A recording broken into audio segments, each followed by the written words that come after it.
65歲到75歲，存款唔夠30萬，記住呢3招，晚年一樣穩陣。65歲到75歲，存款唔夠30萬，你係咪已經覺得自己呢世人輸咗？我一開波就講一句好難聽嘅說話，30萬喺香港係唔夠嘅，呢個唔係恐嚇你，係事實。一場大病，一次跌親，一個要請人照顧嘅日子，30萬蒸發得好快。但你聽住，重點唔係唔夠呢兩隻字，重點係存款唔夠30萬嘅人，晚年一樣可以企得好穩。而存款有300萬嘅人，一樣可以喺70歲之後一鋪清袋，老來冇着落。呢兩件事同時成立，你身邊一定有例子。你識唔識一個老人家，一世人做散工、做保安、做車衣、做街市，存款唔多，但佢70幾歲仲係腰骨挺直，講嘢有底氣，病咗有人照，冇病自己照。你又識唔識另一個後生嗰陣做過生意、住過大屋、風光過，但依家70幾歲，同仔女關係好差，連睇個醫生都要諗客錢，喺屋企講嘢細細聲。呢兩種人分別喺邊？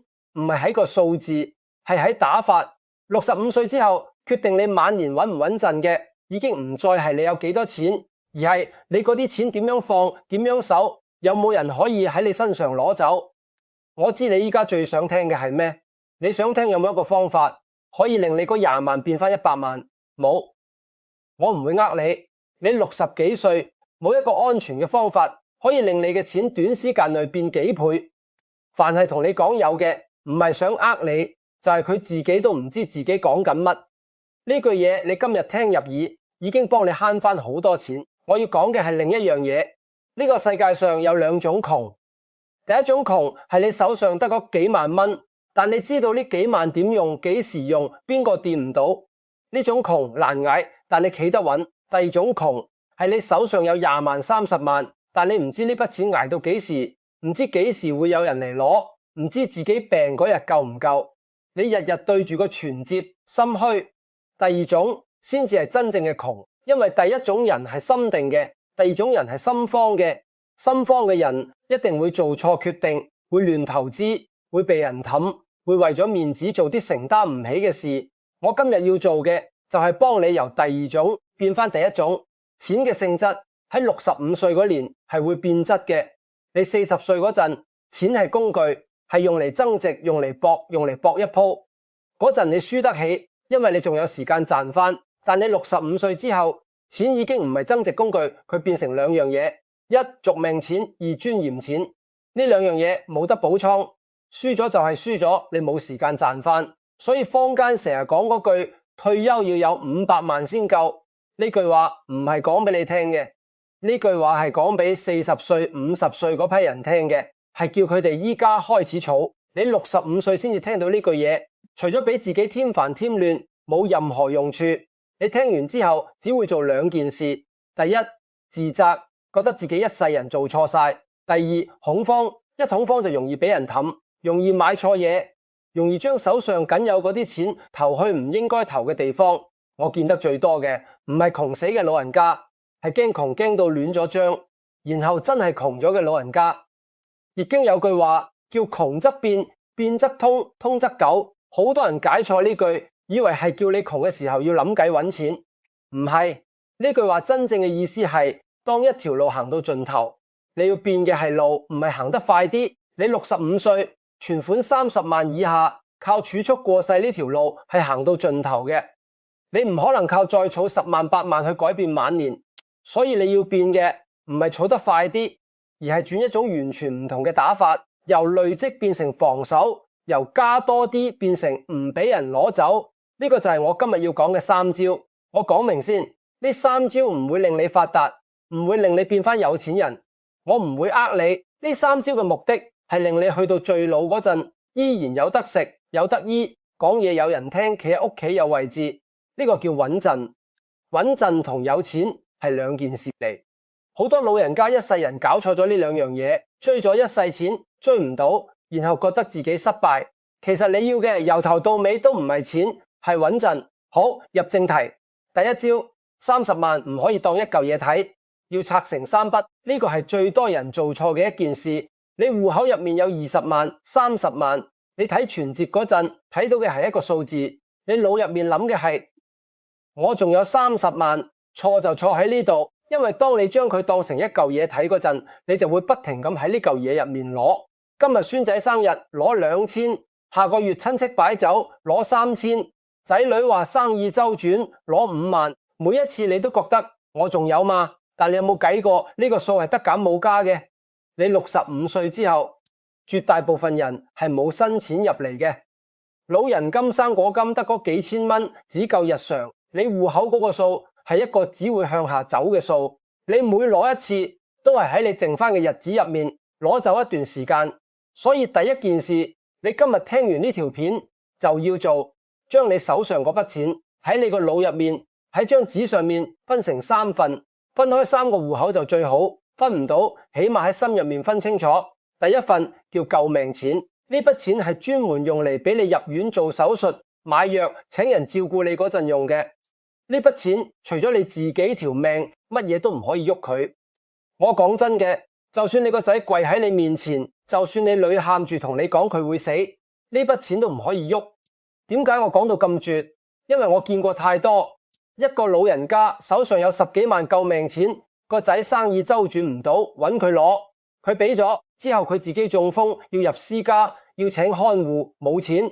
個仔嗰陣點？個仔嗰陣自己都填緊氹，冇錢俾翻佢。最後咩結果？排公立，等到嗰隻手廢咗。呢個唔係古仔，呢種事每日都喺香港發生緊。呢筆救命錢應該幾多？我俾個實在嗰啲嘅講法，你手上有幾多，就將入面最少一半鎖起做救命錢。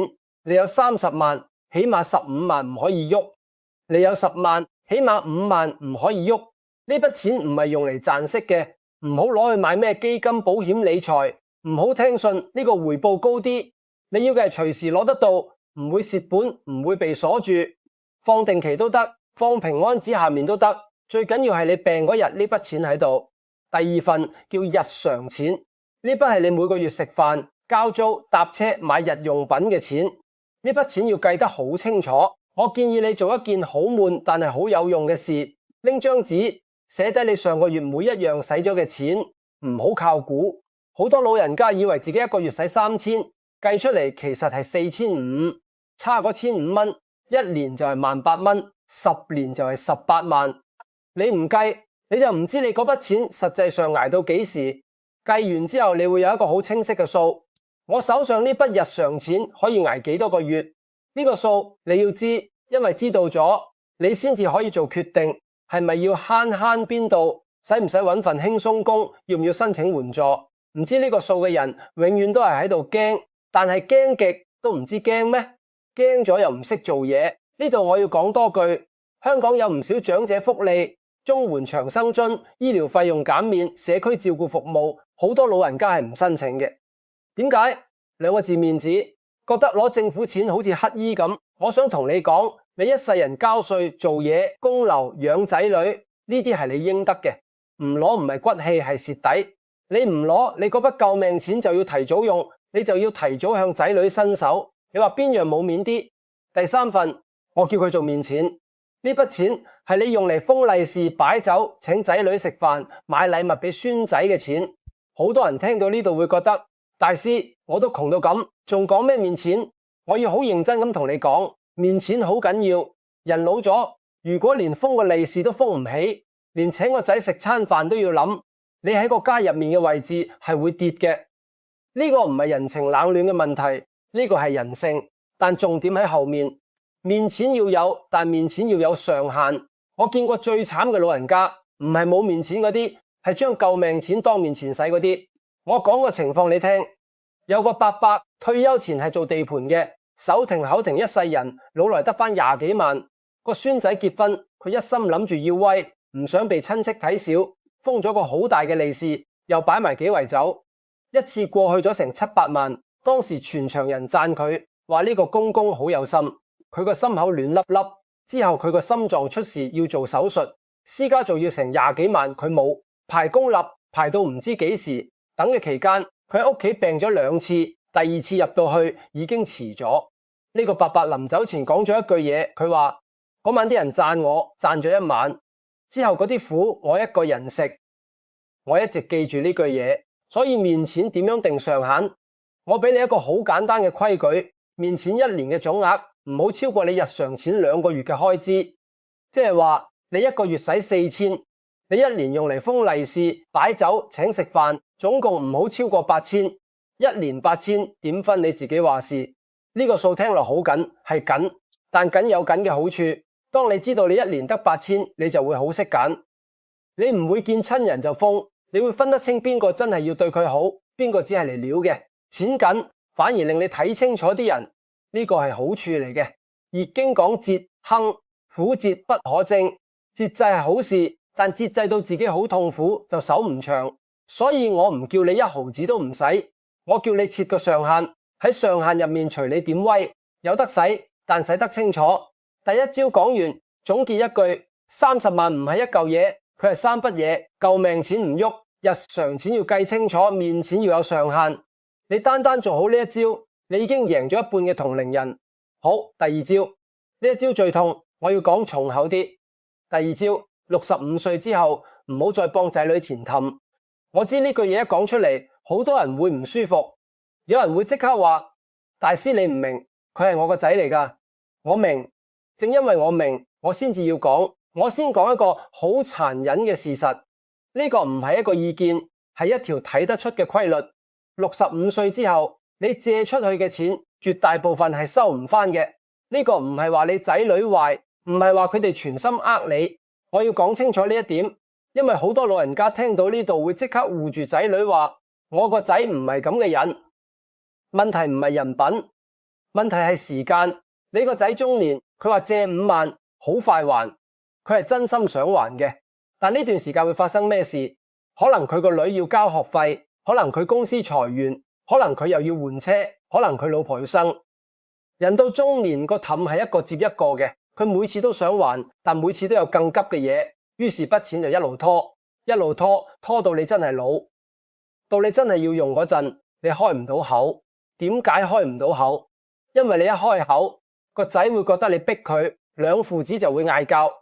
你為咗個家和，你唯有唔講。呢個先至係真正嘅殘忍位，唔係佢唔還你，係你連追都唔敢追。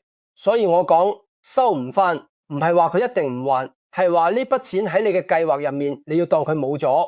咁點做？我教你3句嘢，呢3句係用嚟推嘅，但推得唔傷感情。第一句，我而家啲錢係鎖死咗㗎，唔好講我冇錢。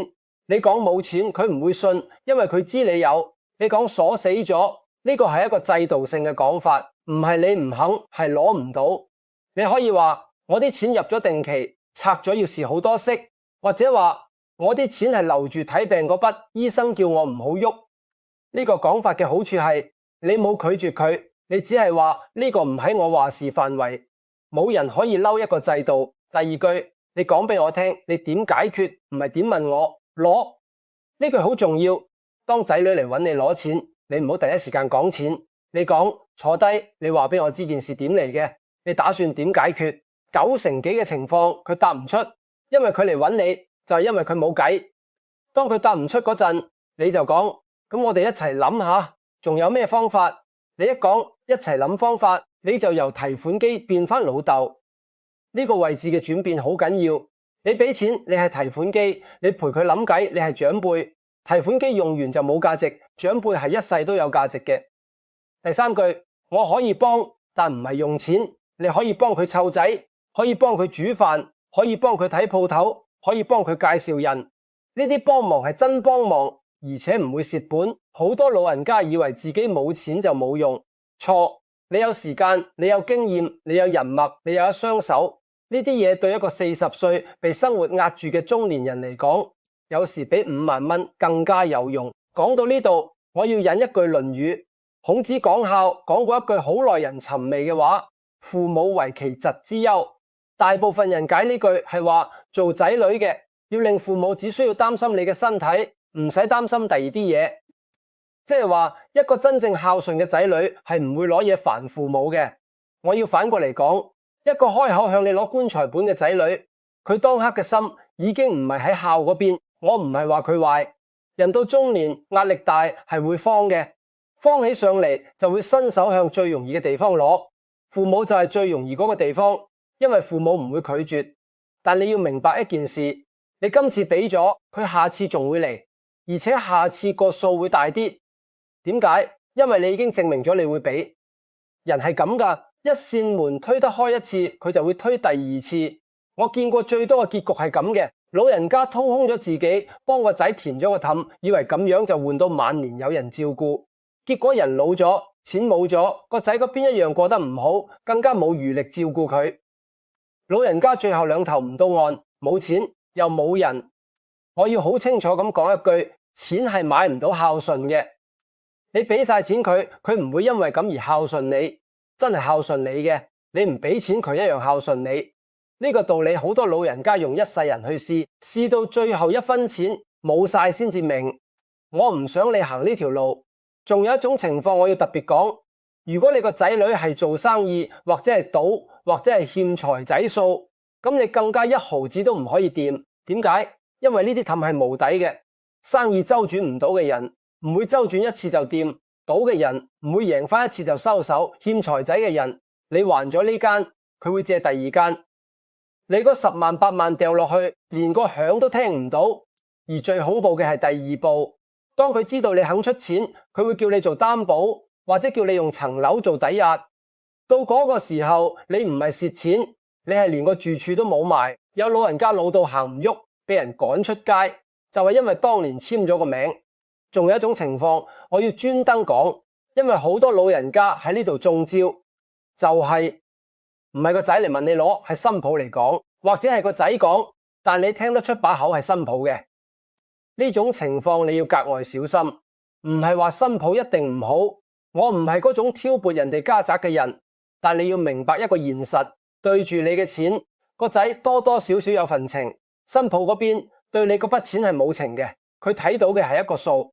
而且呢種情況最陰濕嘅地方係，佢唔會直接問你攞，佢會講：阿爸，我哋供樓好辛苦，講3次，再講而家啲樓價冇長輩幫真係唔掂，再講隔籬阿陳佢老豆俾咗100萬佢做首期，佢唔開口，但佢等你開口，一開口係你自己開嘅，佢就冇欠你。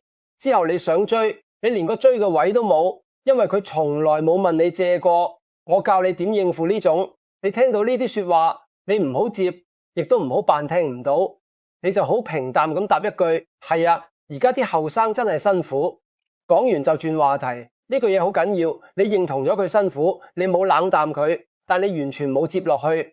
佢想你開嗰道門，你冇開，試多2次，佢就知你呢度唔 work。好多老人家喺呢度輸，係因為佢覺得唔講啲乜好似好冷淡。你要記住，你唔係要做一個熱情嘅人，你係要做一個守得住嘅人。我講翻一個真實嘅情況俾你聽，有個婆婆做咗一世人清潔，老公走得早，自己養大2個仔，退休時手上有30幾萬，係佢做到手指變形先儲翻嚟嘅。個細仔結婚買樓爭首期，婆婆諗都冇諗，俾咗20萬。當時個仔跪低多謝佢，新抱又叫佢做媽咪。後尾婆婆跌親盤骨裂，要人照顧個細仔點？個細仔講：媽，我哋供樓好緊，請唔起工人。婆婆搬咗去大仔度住。大仔當年冇問過佢攞1蚊，亦都冇得過1蚊。大仔個老婆有一日忍唔住講咗句：阿媽，你嗰20萬買咗細佬層樓半間廁所，你依家瞓喺我哋間房。婆婆聽完冇出過聲。呢件事我記得好清楚，因為我最深刻嘅唔係佢冇錢，係佢喺2個仔中間都企唔穩，俾咗錢嗰個唔要佢，冇俾過錢嗰個要養佢。呢個就係填氹最真實嘅代價。你以為你買緊保險，其實你係製造緊不公平，而不公平一定會喺你最需要人嗰日爆出嚟。所以如果你有幾個仔女，我勸多你一句，寧願一個都唔幫，都好過幫一個。你幫咗一個，你就同時得罪咗其餘嗰啲，而且係得罪一世。呢一招我再講重一次，65歲之後，你嘅責任已經完咗。你養大佢，供佢讀書，俾佢一個家，你已經做完你要做嘅嘢。之後佢嘅人生係佢自己嘅事，你再插手，唔係幫佢，係害佢同害埋自己。易經有句積善之家必有餘慶，好多人以為積善就係不停俾，唔係，真正嘅善係唔令下一代養成新手嘅習慣。你今日狠一次，佢學識自己企；你今日心軟，佢一世都企唔起身。你死咗之後，佢更加慘。邊樣先至係真正對佢好？你自己諗清楚。好，第三招，呢一招最少人講，但係我覺得最緊要。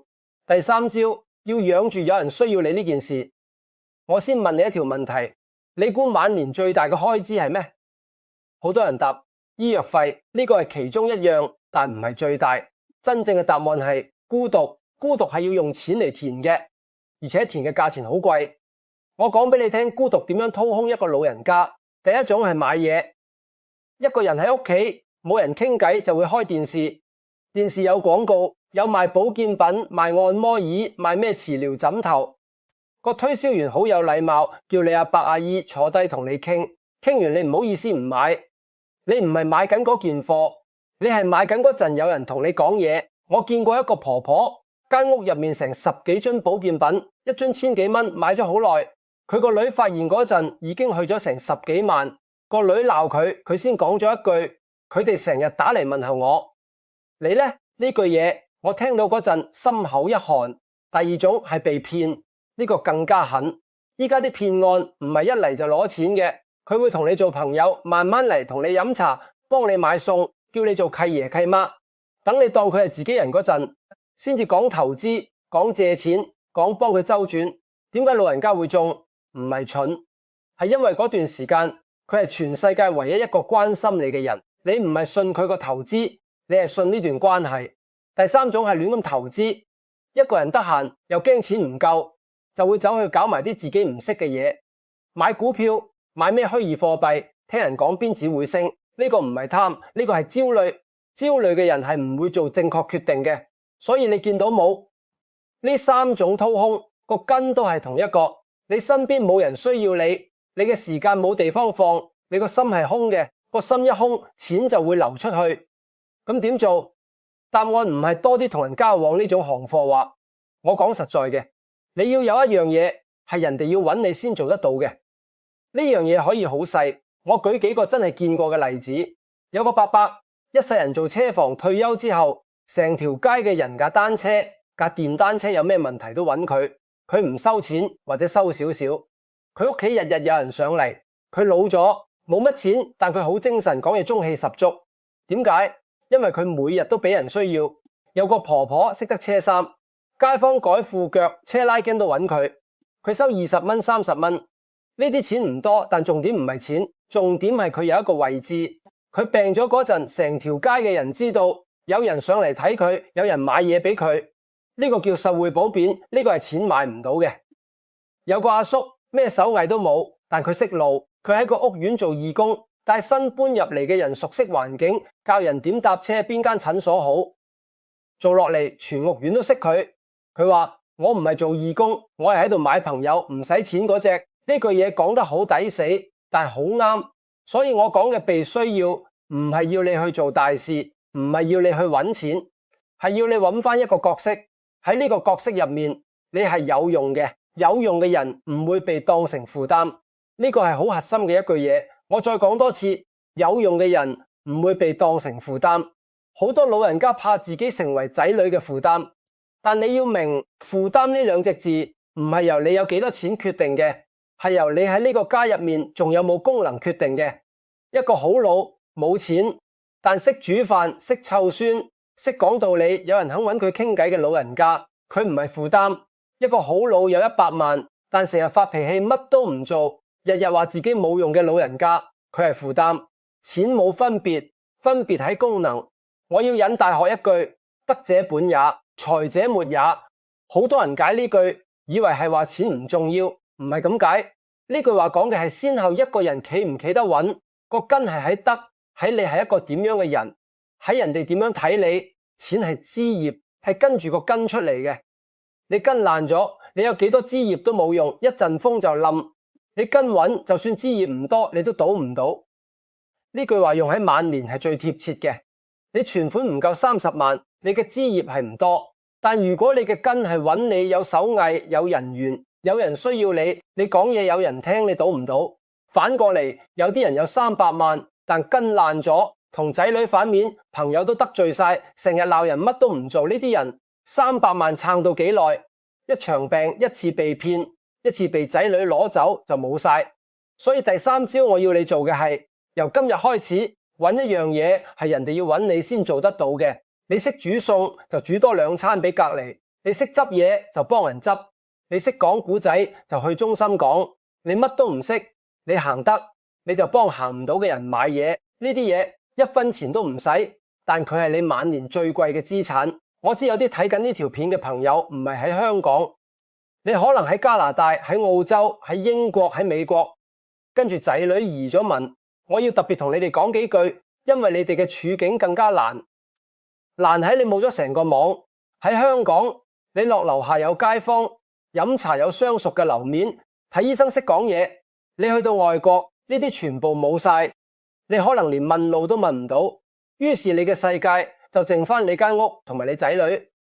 呢個係最危險嘅結構，因為當你嘅世界剩翻仔女，你就會不自覺咁討好佢哋，佢哋講咩你都應承，佢哋要錢你就俾，因為你驚佢哋唔要你，而你喺呢度冇第二條路。我見過唔少呢種個案，老人家喺外國，存款喺仔女度，證件喺仔女度，連張齋都係仔女幫佢保管，表面上係孝順，實際上係你冇晒選擇權。如果你係呢個情況，我俾你3句實在嘅忠告。第一，你嘅錢同證件，無論你幾信任仔女，一定要有一份係你自己攞得到嘅。呢個唔係唔信任，呢個係常識。第二，無論幾難，你都要喺屋企以外識到最少一個人，教會都好，老人中心都好，同鄉會都好，公園打太極嗰班人都好，一個都好。因為當你屋企出咗事，你要有一個地方可以行去。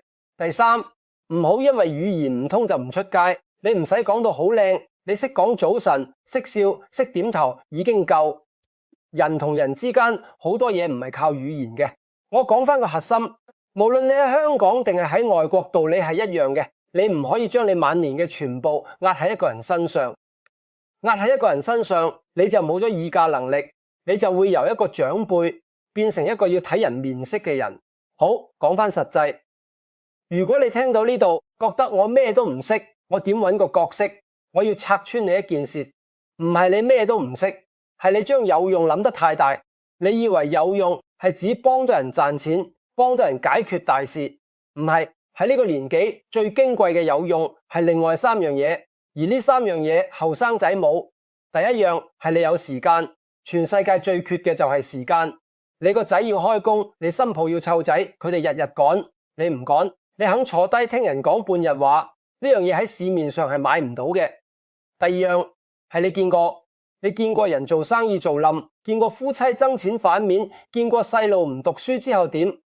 你講嘅唔一定啱，但你講嘅係真嘢。呢個世界最唔缺意見，最缺嘅係講真嘢嘅人。第3樣係你唔使爭，同事之間爭升職，親戚之間爭家產，個個講嘢都有計算。你冇嘢爭，所以你講嘅嘢人哋信得過。呢個位置好貴，明白呢3樣你就知你唔係冇嘢俾人，你係一直冇攞出嚟。不過我要提你一句好重要嘅，唔好將被需要做過龍，做到變咗屁屎換。呢2樣嘢好似，但係差好遠。你日日翻去幫個仔湊孫，佢哋放假就出去玩，唔帶埋你，亦都冇多謝過你。你病咗，佢哋淨係問，咁聽日邊個湊？呢個唔係被需要，呢個係被使喚。分別喺邊？好簡單一條問題。如果你話我今個星期做唔到，對方係關心你定係嬲你？關心你，你就係被需要；嬲你，你就係被使喚。被需要令你企得穩，被使喚會將你榨乾，而且榨乾之後，佢哋一樣唔會照顧你。呢個位好多老人家分唔清，做到7老8十，做到一身病，以為自己好有用，其實喺人哋眼中，你係一件用開嘅工具，工具會壞，壞咗就換。所以你揾嘅角色，要係你唔做，人哋會唔捨得嗰種，唔係你唔做，人哋會唔方便嗰種。呢兩者之間嘅分別，就係你晚年有冇尊嚴。而且我要講埋一樣，當你有咗呢個角色之後，你會發現你使錢少咗。點解？因為你唔會再喺屋企對住電視買保健品，你唔會再因為悶而亂咁投資，你唔會再因為有人扮關心你就俾佢呃，你個心唔空，錢就唔會流走。呢個就係第三招，亦都係我覺得最緊要個招。好，三招講完，我而家串翻一齊俾你聽。第一招分30萬唔係一嚿，係3筆。救命錢唔可以喐，日常錢要計到1蚊都清楚，面錢要有上限。第二招，守65歲之後，唔好再幫仔女填氹，你嘅責任做完咗，你借出去嘅，當佢冇咗，你唔想借嘅，用鎖死咗呢個講法推，唔傷感情。你可以用時間幫佢，唔好用棺材本幫佢。第三招，企養住一個被需要嘅角色，有用嘅人唔會被當成負擔，你個心唔空，錢就唔會流走。分手企3隻字。我最後想同你講翻開頭嗰個問題，存款唔夠30萬，係咪就係輸咗？唔係，真正嘅穩陣由來都唔係一個數字，真正嘅穩陣係冇人可以喺你身上攞走啲乜。你嗰筆救命錢冇人攞得走，因為你鎖死咗佢；你嗰筆日常錢冇人攞得走，因為你計得清清楚楚。你嗰個位置嗰個角色，嗰班需要你嘅人，更加冇人攞得走，因為嗰啲根本就唔係錢。呢個先至係穩陣。有300萬但守唔住嘅人，佢唔穩陣；有20萬但守得住嘅人，佢好穩陣。呢個道理好多人一世人都睇唔清楚。今日一次過講晒俾你聽。講到呢度，我想你做一件事，唔係捐錢，唔係買嘢，唔使你1蚊。我想你喺下面留言，打4隻字：老而不衰。老係我哋改變唔到嘅，年紀會到，身體會退，呢啲冇得傾。但衰唔係必然嘅，衰嘅意思係垮咗，係散咗，係任人擺布，係喺屋企冇位企。呢樣嘢係你自己揀嘅。